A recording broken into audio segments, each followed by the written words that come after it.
Hey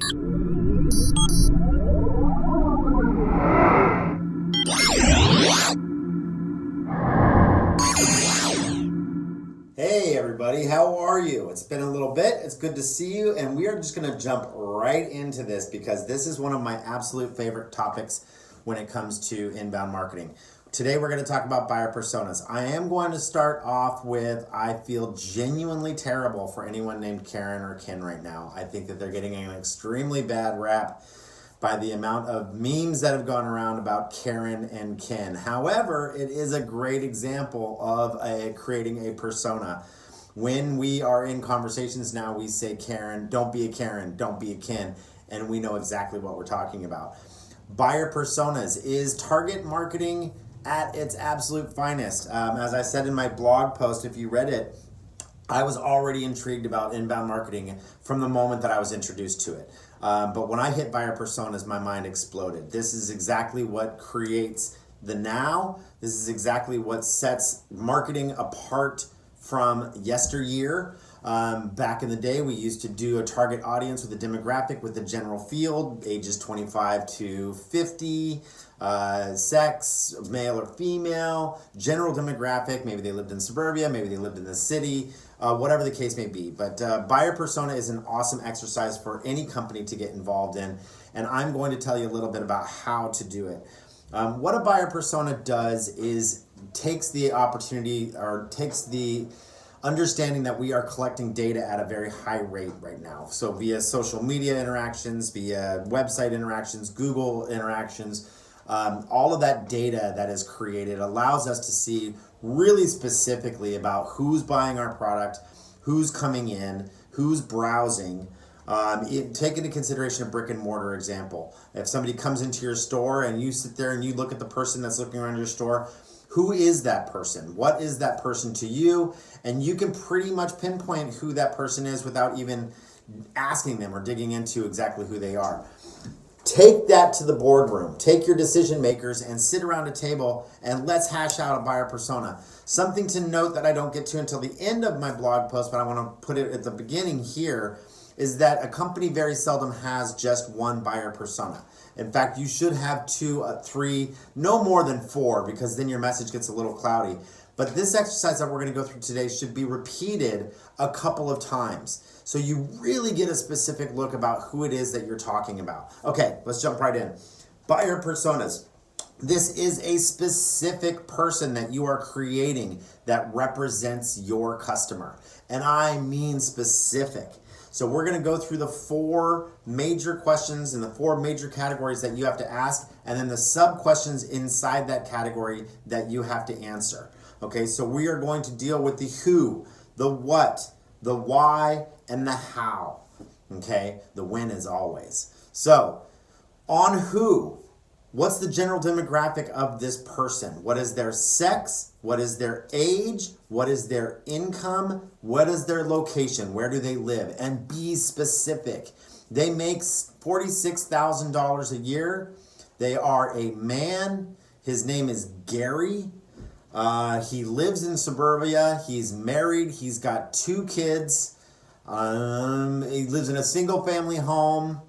And that is your basic demographic that gets you started. Okay, so that's Gary, and we know who he is and what he is. By even answering those questions, we kind of start to begin to know what it is that he looks like. All right, now, still in the who category, let's talk about Gary's background. What is his job? What is his profession? What does he do? What is his personal life? What does he do for the kids? Is he a baseball coach? Is he a soccer coach? Is he interactive with the children? Is he a non-existent kind of a father? He just kind of shows up and makes the money and puts it in the bank account and then goes off to make more money? Meaning, is he work-driven as opposed to family-driven? Is there a balance between the two? These are great questions to ask. And then third and lastly in the who category, identifier. What makes Gary Gary? Is he a calm demeanor? Does he never answer his phone to an unrecognized phone number? Is he busy on LinkedIn but not so much on Facebook? Look at these identifiers for Gary and find out exactly what his habits are and who he does. Okay, moving on to the next category, the what. We're still talking about Gary. Now we know exactly who Gary is. We might even have a picture in our mind of what Gary's wearing by this point because he's starting to get specific. This is a persona. In the what category, what are Gary's goals?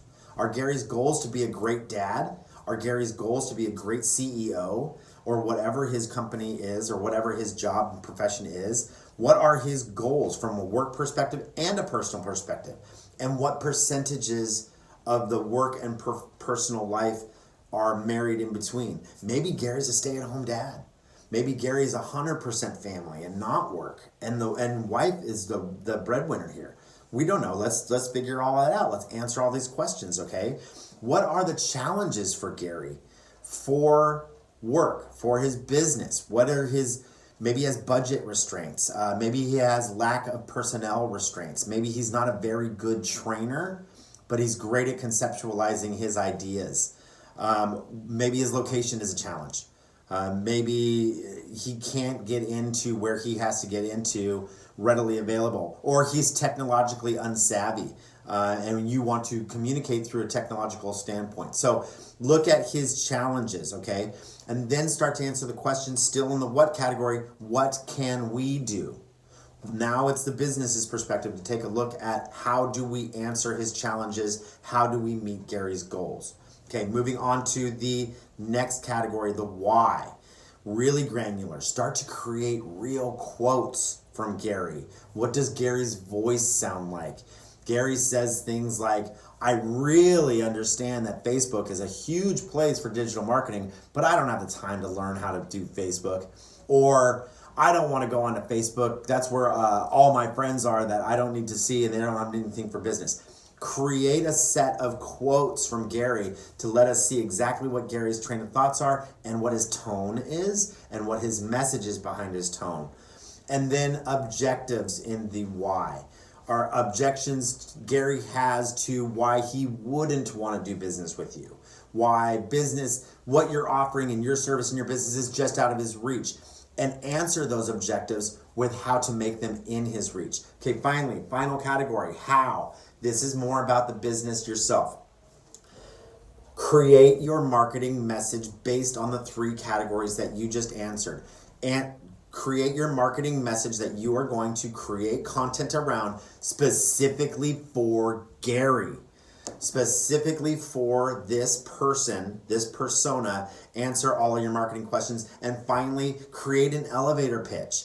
Quick recap, an elevator pitch is exactly that. You get into an elevator with a particular buyer and you've got 3, 4, maybe 10 floors to pitch your service and your business. What is your elevator pitch? What is your 2 to 3 lines to explain exactly why you're a great fit for Gary?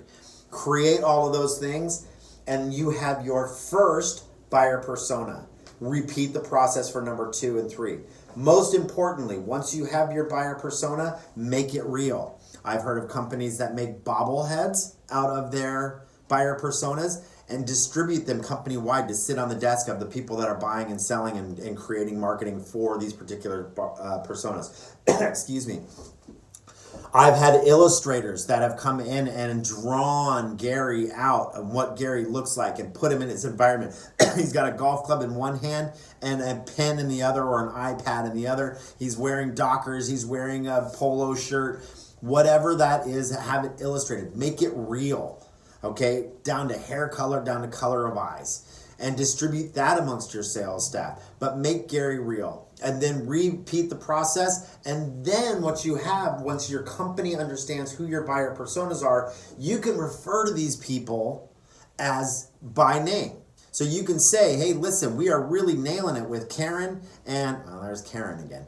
With Karen and Gary, but we're really dropping the ball on Keith.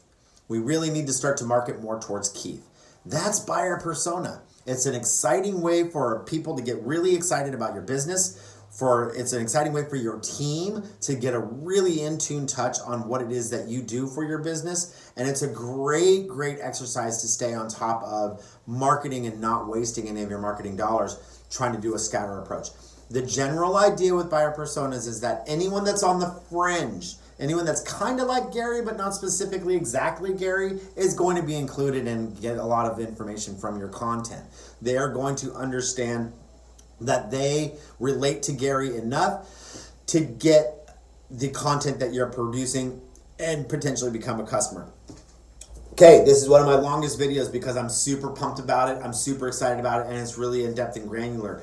If you want help on your buyer personas, of course I can help you get there. I can help to guide your team as to how to create the episode. Plus, I really enjoy this exercise and the fact of seeing it from a different company's perspective. So I'm going to sign off because our attention spans don't usually last 10 minutes, but I appreciate you, and I thank you for watching, and I can't wait to see you on the other side.